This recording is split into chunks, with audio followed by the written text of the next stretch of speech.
our July section of our series, learning about God, learning about self, learning about neighbors. And today we have a very unique opportunity to do that, as we're going to be taken across the globe to several different continents. Melinda Janzen, who many of you will know, also the mother of Amy Siemens, is going to share about her time with her trips, medical mission trips, with the organization Truth for Today Medical Missions, places such as Honduras, Cambodia, Ghana, Kenya, and some more to come yet.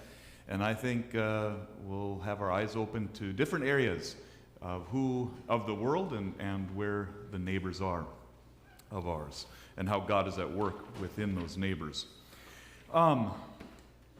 The schedules are in your mailboxes. Again, if you'd use that to invite other people, and also on Facebook, you can share that there. Most of the sessions are recorded and are on the YouTube channel if you want to go back and hear them or share them with someone else. Let's pray.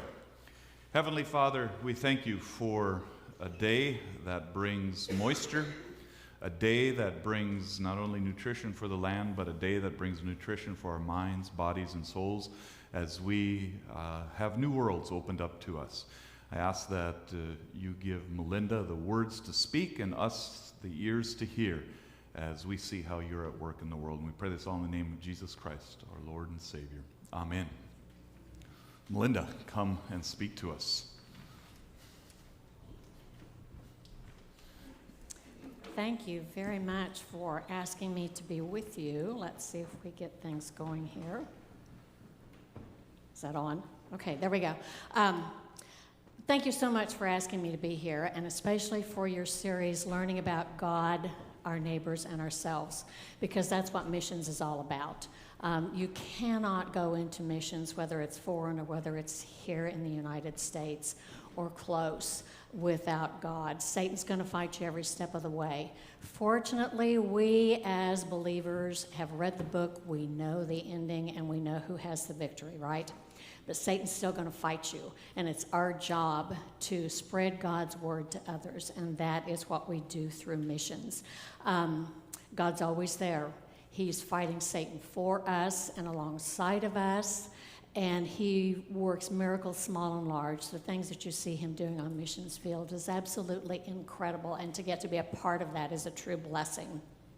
You cannot go on missions without learning about your neighbors. That's what it's all about. You bring God to your neighbors and you learn where they are in their spiritual walk, where they are in their lives, how they live, who they are, and how we can best help them. You cannot go into a missions field without learning a whole lot about yourself, some things that you may not want to know about yourself. You will learn your strengths, your weaknesses, how God can use both of those in serving others. I've known a lot of you for a long time, and it's good to see a whole lot of familiar faces here. So again, thank you for asking me to be here. You have a mission mind here at your church, and I believe you have a youth group going on a mission trip here before too long to, is it where? Virginia, okay. These kids are going to have their eyes opened. When they come back, they're going to have a new vision of who their community is. They're going to have a completely different view of what their community and their security of home is. They will learn a whole lot about themselves and others, and I hope you listen to them when they come back. You will be able to see the awe in their faces and in their eyes when they come back and tell you what they have seen and what they have been a part of. I've been traveling with Truth for Today Medical Missions for about 3 years. God opened this door to me 3 years ago, and it was open for me. He had provided everything that I needed to go into foreign mission fields. I've often been asked, why foreign missions? Number one, that's where God put me. And who am I to say, oh, I don't think I have time for that? But he's put me there, he's used me in different ways, and I pray that he continues to use me in a lot more ways.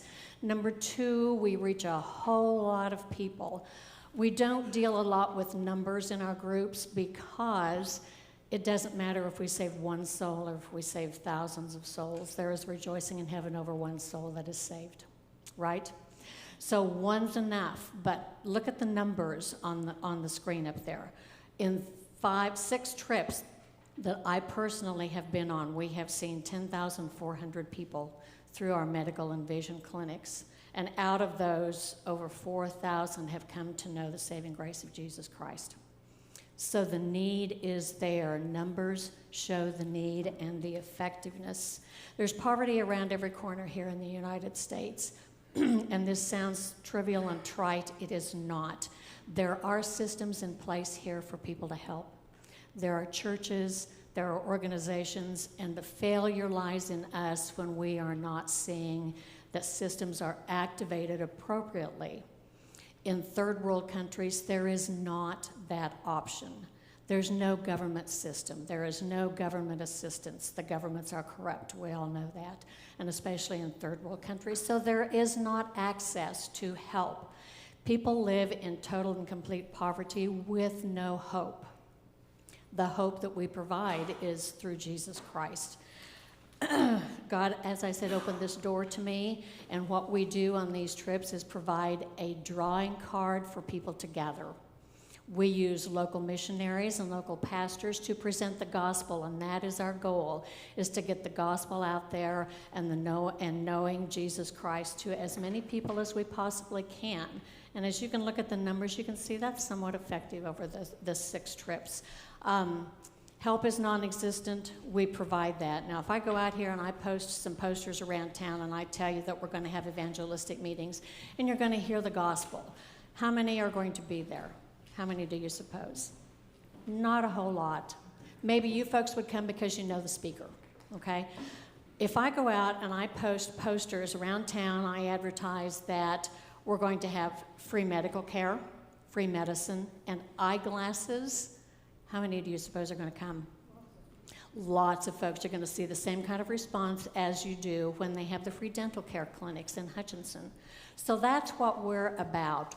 Our group, as a medical missions group, provides the drawing card for people to gather. So let's go ahead and look at what we do. We journey to the uttermost parts of the earth. In Acts 1, Jesus told his disciples that they would be witness to him in Jerusalem, Judea, Samaria, and the uttermost parts of the earth. And I guarantee you, some of the places that we go are the uttermost parts of the earth. You won't find them on the maps, you won't find them on Google Earth, but they are there, and that's where we go. When we get to our sites, we try to be there by 8 or 9 o'clock in the morning. This is usually what we see. There are hundreds of people. This was a 3-acre schoolyard in Ghana that was totally ringed with people waiting to see us for medical care and eyeglasses. As the day went on, the lines got bigger and deeper. You can see they're 3 deep now. Now, the thing that always amazes me about third world countries, when we go into these places, we use churches, schools, buildings, wherever we can find a place to set up and have been approved to set up. But there are not a lot of houses per se in these areas.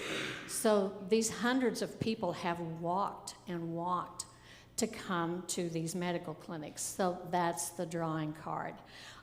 I kind of zoomed in on this so you get an idea of what Ghana is like. This is 10 o'clock in the morning. It is 80 degrees. We are fanning ourselves. We're hot, sweaty. These folks are all covered up. When it gets below 90 and there is any breeze at all, these folks are cold. They don't like their skin exposed. So they're all bundled up. They wear, you can look at their feet, and I point that out because there's some ugly feet out there. They wear sandals or flip-flops or go barefoot. So they're all bundled up here. Wonderful, wonderful people. You can see their dress. That is very typical dress. This was towards the end of a day, and we still have hundreds waiting to be seen. We try not to leave anybody high and dry. We try not to walk off without seeing people. And those that we cannot actually see in the clinics, we do provide bags of at least vitamins. Everybody goes away with a bag of vitamins for 30 days with some type of stomach medication because of the intestinal parasites and worms and all of that good stuff that they have, and also some type of pain relief, aspirin, over-the-counter drugs. So nobody goes away empty-handed. This is in Cambodia. Cambodia is a very interesting country, and we'll talk about that later. This is another view of one of our clinic sites in Cambodia, and it shows the Cambodian culture very well. They're very colorful in their decoration. They go barefoot, it rains, it's muddy, and I guarantee you this is the slickest mud you will ever walk on in your life. You think you fall down in the mud here, wait till you walk on that mud. And I don't know what there is about it, but it is terribly slick. It's like walking on ice. So this is Cambodia. You can see their housing. It is built up off of the grounds, and more often than not, there's livestock underneath their homes. You can see the big water pots to the right of the screen. That is their water supply. They depend on runoff from rainwater. This was a group in Honduras, one of the first trips that I went down to. Our doctors were in the building that was to the left of the screen here. This whole situation reminded me of when the angels visited Lot before destroying Sodom and Gomorrah. You know, they had to reach out and grab Lot, pull him back in when he was out talking to the men who had come to the house. That's kind of what we had to do here. People were so afraid of not being seen and not getting care that they just simply swarmed the door. We had to close the door. We had someone on the inside who would shove one person out, grab another one, and bring them in. And that's the way we operated all day long. It worked. We got everybody seen. After we have clinics set up, the first place people go is to a registration table. We use local ministers and Bible students to do this because they know the language. Now, we don't know the language, and that's always a barrier for us. So they go to the registration table, they give their name and some type of contact information. Most of these folks cannot read or write. So when they come to us with a whole family, with a handful of papers with all of their contact information on them, I'll ask, who is this? They can't answer me because they don't recognize the writing. So we deal with a lot of illiteracy everywhere we go, but good people. They then go to triage, and that's what I do, having been a paramedic, and I've known a lot of you for a lot of years and was on EMS here briefly. So we do basic evaluations. We do vital signs, we do simple lab tests of urine and blood samples, and then we get them ready to see the doctor. If there are critical instances, which we sometimes have, we get them in to see the doctors quicker. We saw in Ghana last year 2 young kids, 8 and 10, with early onset of malaria. When you live in third world countries, the chances of getting malaria are almost 100%. And early on in kids, they are very, very sick, very high fevers and malaise and not doing well at all, and they can succumb to that. So we do the initial evaluations, and everybody gets vital signs, young and old. Then they go see the doctors. The number of providers we have on our trips depends on how many people we see. We can see more with the trips that we have 6 providers than we can. This trip we had 2 providers. They can be RNs, so any of you nurses out there interested, you can go and see patients. PAs, physicians, they all have to have current licensure because then their information has to be sent to the country that is hosting us, and they get temporary licenses for that country. We move rather quickly, so we deal with a lot of I have this, and this. Well, what do you want to treat first? So this was one of the places up in the mountains, 2 hours up in the mountains in Honduras, and as you can see, you can't see very well. This is one of the problems that we face. There's very little electricity anywhere we go. This was one of the places where there was no electricity. So we have flashlights, we have cell phone flashlights, we use whatever we can to properly assess the patients. This is over in Cambodia. We do have translators. You can see the translators with each one of the providers there so that we do not have as much of a language barrier. And it's still very difficult with some of the regional dialects, as I'm sure some of you are familiar with when you go to other places and they talk Low German, High German, and all of the dialects in between, okay? If the people register for medicine, they come to see the triage people first. If they register for eyeglasses, they go to an eye chart. This is a young man in Ghana that was very helpful for us. We had one of our team doing the eye chart at first, and you ask the patients to read the lines from the top down, and they would stand there and look. And they'd stand there and look. Can you read the line above the green? No. Can you read the top line? No. This young man took us aside and he said, "You realize these folks don't read and write." So the answer is no, they cannot read that. So we do the lazy E chart and we have some options there. After they've gone through the eye chart and it's determined that they might need glasses or might benefit from glasses, they go to the gal who runs the auto refractor. This is very much like what you would go through when you go to your optometrist's office, and we look in your eyes and we can get a very quick prescription for each lens, and then they go over here where they pull eyeglasses. See all these boxes of eyeglasses? I see a lot of eyeglasses out here. Don't throw them away. Don't put them in a drawer for somebody else to take care of when we're gone. This is what we take overseas with us. There's 50 pair of eyeglasses in each one of these boxes. Do you have a Lions Club here? I don't even know. If not, we need to get a collection box for you guys somewhere. Either, Pastor, I'm going to put you on the spot. Take them to Pastor. He can call me. I'll come and get them. And we send them. The boxes of donated eyeglasses are sent to a processing center in Virginia, to the Lions Club. They go through the eyeglasses. They repair anything that needs to be repaired. And then they obtain the prescription. And then they box them up for people like us that take them overseas, and we distribute them overseas. They cannot be redistributed in the United States. So don't throw your eyeglasses away. It's rare that we can find an exact prescription for someone, especially late in the week after we've been through 6,000 pairs of eyeglasses and called out the common prescriptions. But if we can improve the vision a little bit, that's what we're after, because we want these people to be able to see better, because when they see better, they get out and they move around and they talk, and if they read, they can read their Bibles better.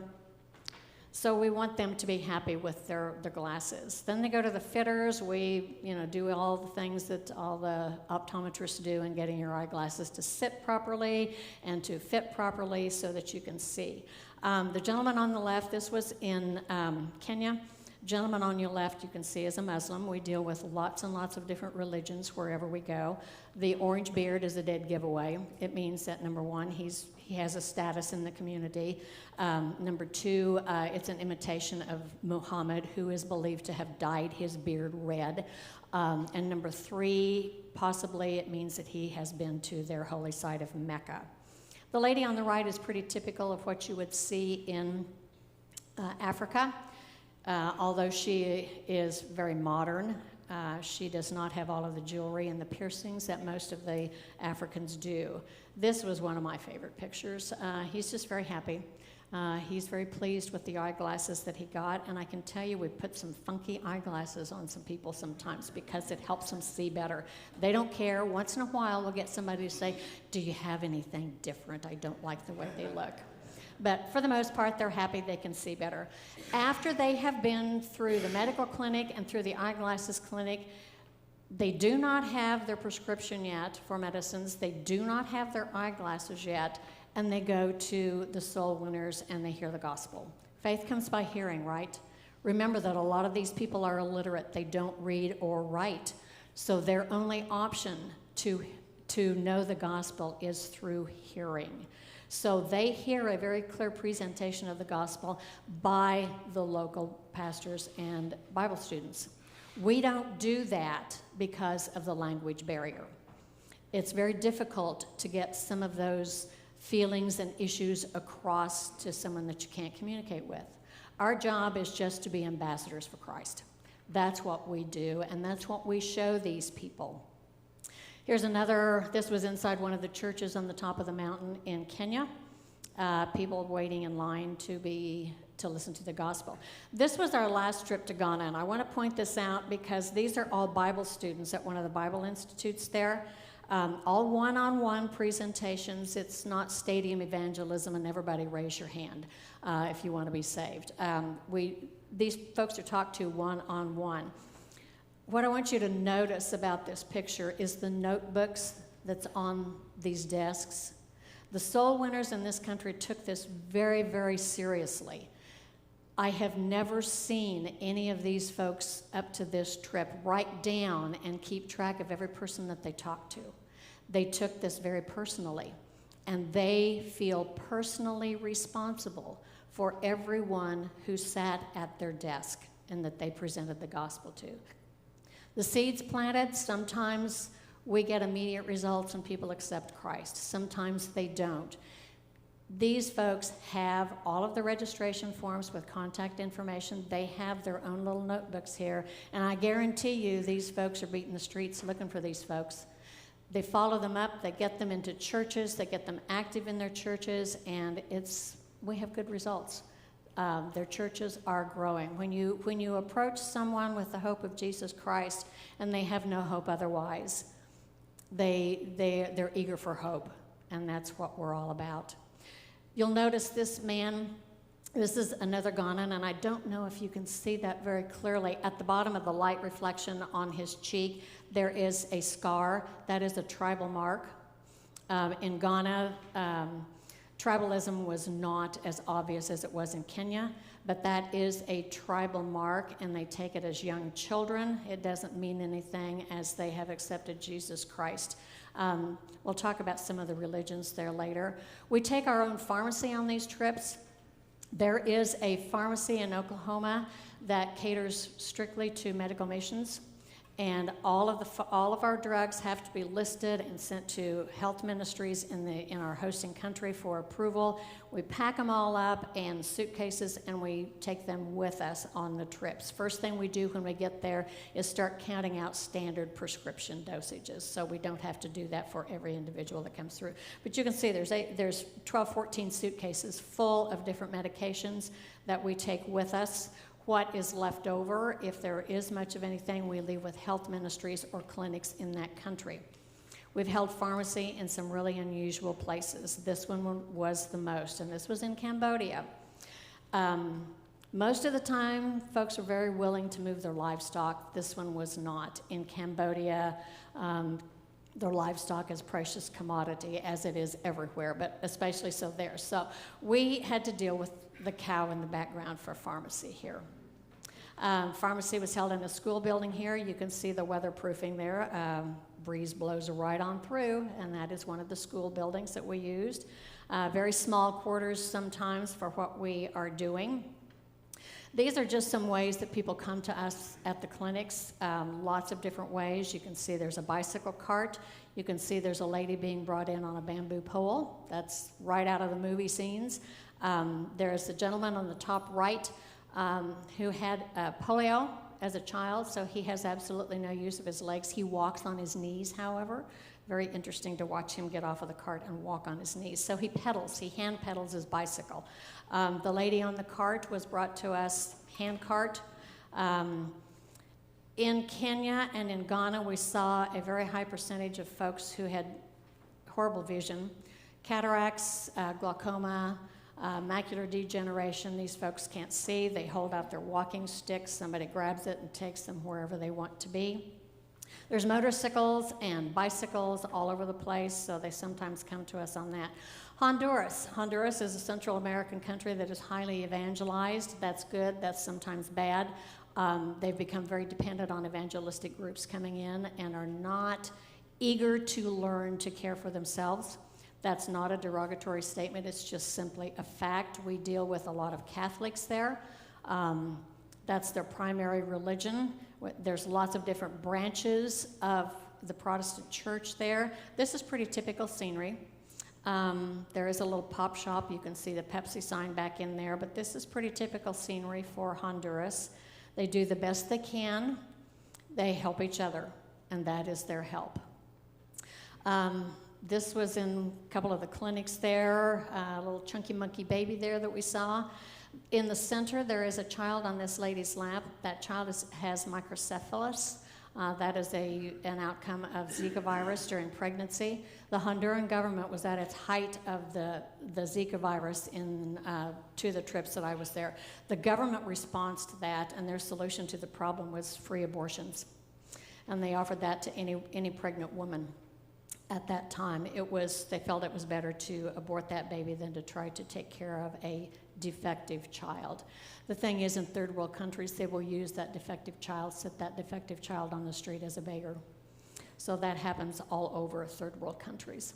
On the right is a young man who had cerebral palsy. He was considered a dummy. Sweetest little guy you'd ever hope to meet. One of our girls decided that she would ask him if he wanted eyeglasses. They thought he would not be able to read the eye chart. He read from top to bottom, so we learned a lot. You don't judge a book by its cover. Down on the bottom, you have to improvise on every single trip. Our scales broke. It simply filled up with the sand and the dirt of the area, and it just would not work. So we had to have weights on the babies for medication prescriptions. So you make do. We bought a pair of men's underwear. Sorry, guys. Put the baby in the sling, scales, our luggage scales, and it works. We got weights as long as they weren't over 50 pounds. So it works. You learn to improvise with a lot of things. This is probably the sole reason, that we went to Honduras this last trip. This is a little 8-year-old boy. His name is Gabriel Jesus. Gabriel hung around clinic all day long with us. He went to school for a couple of hours, he came back, he hung around clinic. He was by himself, no parents, no adults with him.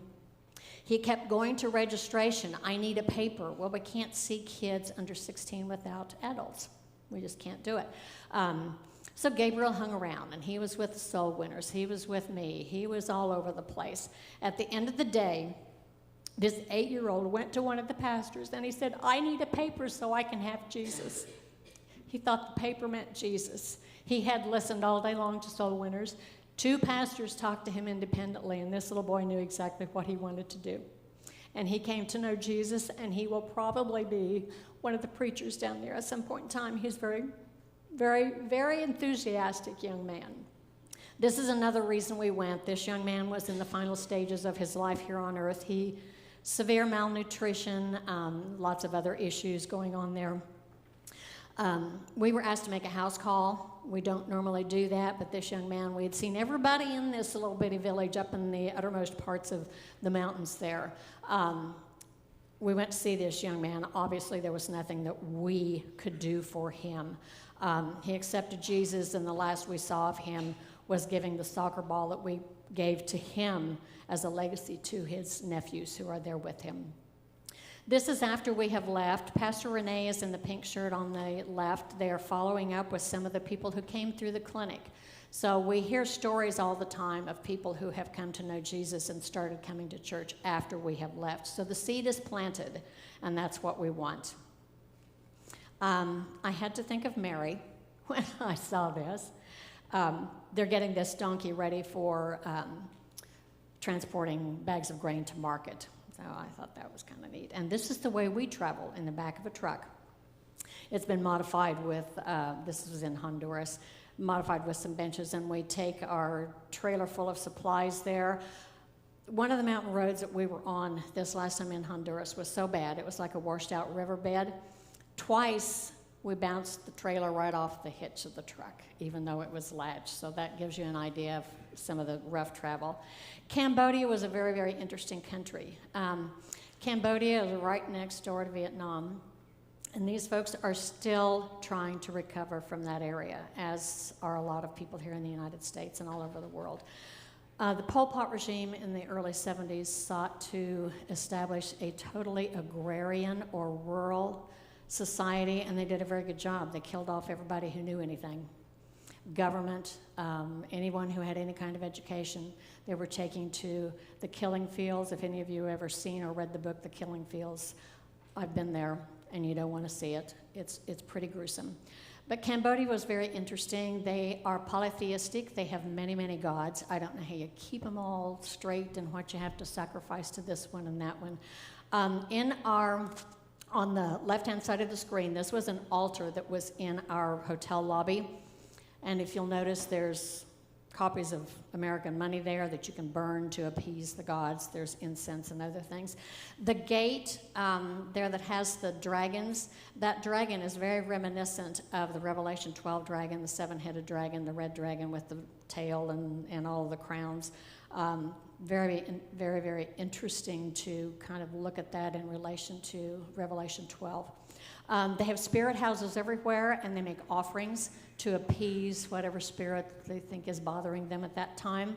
There are icons and gods set up in the middle of the streets, and you'll see people carrying buckets of water so they can wash themselves and go up the steps and present their offerings there. Lots and lots of Buddhism in this country. In this country, the villages that we went to were way back in the middle of nowhere, and again, we had to trek about a quarter mile back in on a couple of these trips, and we tried very hard not to fall and embarrass ourselves. But when we went by one lady's house, she had taken the clothing off of her little fencing there and laid it down so that we could walk on it. I guarantee you this is one of the truly humbling experiences, because they will wash those clothes and rags and wear them again. We ran into this on one of the roads, means of transportation, and taking rice and beans to the market. Rice paddies, it's a beautiful, beautiful country, and it's kind of hard for us as Americans to integrate the incredible, incredible poverty in these countries with God's beauty. But it is a beautiful country. This is some of the huts that we went by. Very common. They're built up on stilts. They cook with charcoal or wood. It's rice and beans, morning, noon, and night, rice and beans. So a lot of what we see there will be goiters. They have no iodine in their diets. Lots and lots of malnutrition, because there's not lots and lots of nutrition in rice and beans, although you can live on it. These are just some of the folks that we saw in Cambodia. Malnutrition, they did lots of IV therapy and rehydration. We saw the gentleman in the blue shirt in the lower left is a tuberculosis patient. We saw lots of foot injuries. People work in the rice paddies, they step on things, they have injuries that go untreated. This gentleman in the center lower will probably end up losing his foot. It's kind of a given that will happen. We cleaned it the best we could, bandaged it, keep it dry. That's not going to happen. It was a 2-year-old injury that is slowly progressing, and he will probably end up losing a foot and still try to work in the rice fields at that time. The lady on the lower right-hand corner was the lady that was brought to us on the bamboo pole. She had fallen and broken her ankle a couple of weeks before we got there. They knew we were coming. The medicine man saw her, treated her. They used poultices of tree leaves, and they use it's called betel nut. It has a little bit of a narcotic property to it. They chew it. You can read accounts of people chewing the betel nut during the Vietnam era and World War II in the Philippines. Makes your teeth black, and eventually it's kind of a reddish cast. But they use that for topical anesthetics. You walk a fine line when you treat some of these folks, because the medicine man has been there. He's treated them. They did an excellent job splinting. They had split bamboo about 1.5 to 2 inches slats, and they had this lady's ankle splinted to where it was not moving. It was rather ingenious to see. The doctors took that off, cleaned her up, put a cast on. It won't be a good outcome. This lady was in her 80s, not active, so there won't be a real good outcome, but hopefully we made her feel a little bit better. This was a very interesting case. This is a young man who was an alcoholic. He was a known alcoholic in the community, had been in and out of quote-unquote treatment several different times. He came to us, and when he walked up to my table, you could smell the alcohol, of course. No, he had not been drinking. You do this. No. His blood alcohol with a breathalyzer that one of the doctors had was very, very high. So not a whole lot you can do, but encourage him in his sobriety. He went through soul winning, and he took his prescription to the pharmacy, and he sits down, and then he proceeds to lay down on the ground and have some type of seizure. Now, those of you who have seen seizures before know they follow kind of a typical pattern. The people who endure this are not real coherent following seizures most of the time. This was unlike anything any of us had ever seen. He laid down on the ground. It was kind of a convulsing activity. We got an IV started after he had calmed down. He stood up, he talked to us, he walked to his chair, and he sat down. Now, our question is, what happened? Did we actually witness the evil spirit leaving this man? We don't know. But it was not like a typical alcoholic or a grand mal seizure. That's still up in the air. I know what I believe, and I know what our group believes, but very interesting case. Just some of the faces of Cambodia. The kids are still very wary of white skin. When they see a group of 20 come into their village, that's probably more white skin that they have seen in one place at one time ever. So they're a little bit wary and a little bit hard to coax out, but candy works. Candy always works. It's good. Of course, then we give them toothbrushes on top of that. The gentleman in the middle is a Khmer Rouge soldier. He was very open with some of the atrocities that he had committed. He came to know the Lord, but he does have the typical garb on, the checkered scarf and the green shirt. He was blind in one eye and had some leg injuries from some of the battles that he was in. Very interesting man. Kenya is one of my favorite countries. It's beautiful, absolutely beautiful. We dealt with primarily the Maasai tribes there. They're pretty much throughout Kenya, but we were close to the Maasai Mara, which is their protected game preserve. Kenya is full of poverty, and this is one of the largest, Kibera is one of the largest areas of poverty that there is in the world, second only to India. Interesting thing is there's a relatively modern apartment building that's being constructed by the government trying to get people out of these living conditions. People here find a way to buy those. They rent them out instead of moving in themselves, just simply for an income. So it's kind of a good, bad situation, but the poverty and the slums there are prevalent. This is typical of the scenes up in the mountains, the round thatched houses, the thatched roofs. There are a lot of them that are eventually being replaced with tin, making it very, very hot, I guarantee you. They grow corn, tea, sugarcane. You'll see kids walking around all day long with sugarcane, chewing on sugarcane. This is one of the road markets. You find them everywhere. This is the way people make their living. More faces from Kenya. The lady on the top left is typical Maasai mom. She has the piercings, the jewels. You can see the slit in her ear. Coming of age, they slit their ears and put the weights, and sometimes the earlobes hang clear down to the shoulders. Kids have their heads shaved primarily for hygiene reasons when they go to school. They wear uniforms at school. English is taught in the schools, but in Kenya they know what you're saying to them, so you have to be very careful what you say, but they will not speak English to you. Very few of them will. That is not their native language. It's Swahili. The little girl on the right is very typically dressed as a Kenyan girl. The gentleman in the lower row center was an interesting case. He was a Maasai slave when they still had Maasai masters and slaves. He was horribly beaten. His rib cage had no integrity whatsoever. Every rib had been broken, displaced. Somehow he survived all of this. But you see the typical garb, the shuka, the red plaid shuka that they wear, the walking stick, which becomes a part of them, and you do not offer to take it or take care of it for them. They lay it down. They know where they leave it. There may be 10,000 looking the same, but they know which one is theirs, and you don't bother their walking stick. That's a part of them. That's a part of their culture. You can see the simi, the sword, on his right side. They all carry those. On his left hip, he would have a runga, which is a club, and they throw both the simi and the runga with amazing accuracy. That's how they hunt. And kids are kids. On the right hand, nobody wants to be seen.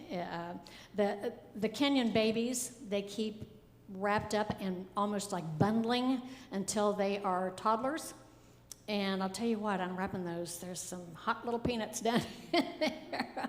But they don't want the baby's skin exposed to air, because it will make them sick. So that's part of what we try to educate them. Air is good. Cool air is good. This is some of the living conditions right behind the church where we set up. There are 2 family apartments there on the right-hand side, and kids playing in the yard with whatever they can play with.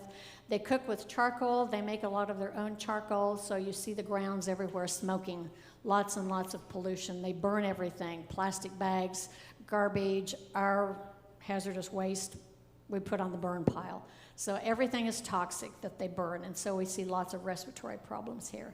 Countryside's beautiful. We were at about 18,000 feet for 2 days up in the mountains. Beautiful, beautiful country. Again, no electricity and no running water. Again, you see the tea fields, you see the sugar cane. These people will walk for 5 kilometers and more to come to clinic. This is the way they work the ground. Some of you may remember doing that, and some of you may still do that. I don't know. But cattle are the thoughts about cattle in Kenya go this way. The Maasai tribes were placed where they are by their god Enkai. Enkai, once they were settled, let a rope down from his heaven, and he lowered all of the cattle in the world to the Maasai. So the Maasai, in their mind, own all the cattle in the world. Doesn't matter where they are. If I move in next door to them and I have cattle, they're going to come and take them because they belong to them. That's just part of their philosophy. They have a lot of Islam in Kenya. They have mosques everywhere, and you'll hear them in their prayer calls all the time. They have what's called the African Gospel Church. They've been evangelized over there for years, so there's many, many, many branches of Christianity over there. The problem with their gospel church is that, yes, they listen to the gospel and they hear God's word, but they integrate a lot of their tribal customs that are not biblical, polygamy being the main one. So there's kind of a controversy with their quote-unquote religion. They do hear the gospel, but they are doing lots and lots of unbiblical things with their tribal customs. Again, the beauty on the mountain in Kenya was just amazing. This is what we saw every morning. We did have a last day to go on a safari, and it was absolutely incredible. This is all protected. There is no hunting there. Everything is natural, so we did get to see that. We went to a Maasai village and saw a lot of how they live. They are polygamous. The women build their own houses, and take care of their own families. The men go out and they graze the cattle. Polygamy is not as prevalent as it used to be, simply because the bride price has gotten too high. It's 30 cows for one bride. So if you have 4 or 5, 6 wives, you've got to come up with 30 cows for each one. So it's gotten a little steep and pricey for them to have too many wives.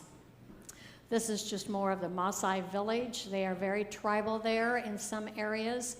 Their bomas, their houses, are made of sticks and stones and reeds and whatever they can gather up. The mud that they use is made with elephant dung because it dries very, very hard. If the house falls down, then it's up to the wife to repair it. This is wash day, ladies, down at the river. This is the way they wash. And when we crossed the bridge and got to the end of the bridge, on the other bank over here was 2 alligators laying right there. So have to watch for the alligators. Ghana is another interesting country in Africa. They're not as tribal as Kenya. They have lots and lots of different forms of Christianity there. This is a street scene, and these ladies come into clinic complaining of head, neck, and back pain. I wonder why. These things can weigh 100 pounds or more. They carry the big tubs of water on their heads. Again, the scenery is absolutely beautiful. Street markets are everywhere. They grow their own produce and fruit, and it is absolutely incredible. One thing on foreign missions, you don't drink the water and you don't eat anything fresh. Everything has to be cooked, so that's very limiting in what we can eat. This is a typical little village in Kenya. They make their own bricks out of mud and sand and, again, elephant dung if they can get it.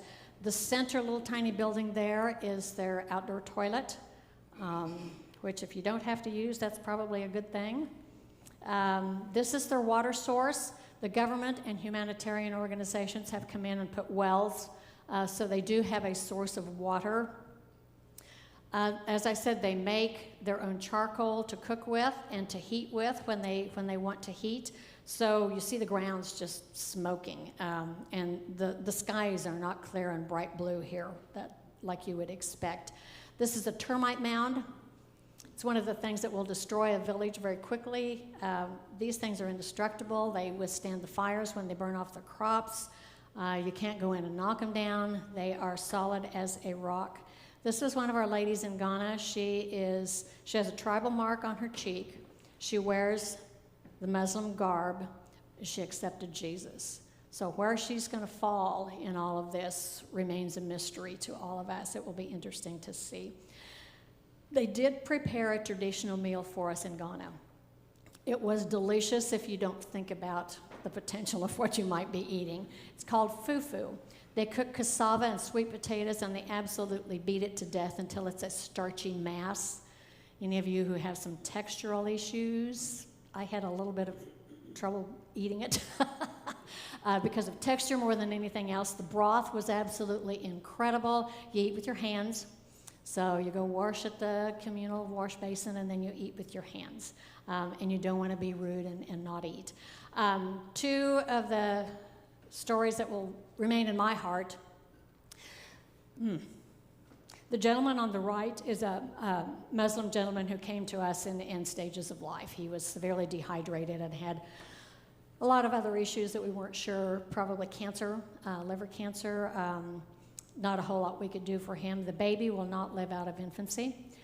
This baby has an atrial septal defect, which is kind of common here in the United States. You hear about it, it's taken care of, and it's no big deal. This child came and sat down on my lap, and you could almost hear the murmur without putting the stethoscope. You could feel it in her chest. So it's serious. It's a big opening between the upper chambers of her heart. So she will do well as long as she rides her mother's hip. When she puts her down and the child cries or is upset, her little lips turn blue, her little earlobes turn blue, her toes and her fingers, so she's not getting enough oxygen. So she will not live out of infancy, and it's just kind of a fact of life. The mom had the baby at home, the baby's never seen a doctor, and probably will never see a doctor before they bury this child. This was another success story. The lady came to us near death. We sent her to the hospital, and I got the picture on the right a couple of days ago. She is out. She has a very good testimony. She came to know Jesus during the crisis in her life, and she is very open and honest that God healed her. She knows that, she feels that, and she is very willing to share that with others. The church in Ghana, when we were there, consisted of 5 folks meeting under a tree. One of the wonderful things that happened, one of the ladies who accepted Jesus went to her son, who was a wealthy landowner there, said, "You have to give land for these people to have a church." Well, you heed Mama, you do what Mama says, right? So he did, and this has all taken place. They are hand building this church from foundation upwards. They make their bricks, they dig their foundation, the ladies bring the water to do all of the bricks in the mud. It's taking place, and it will be there.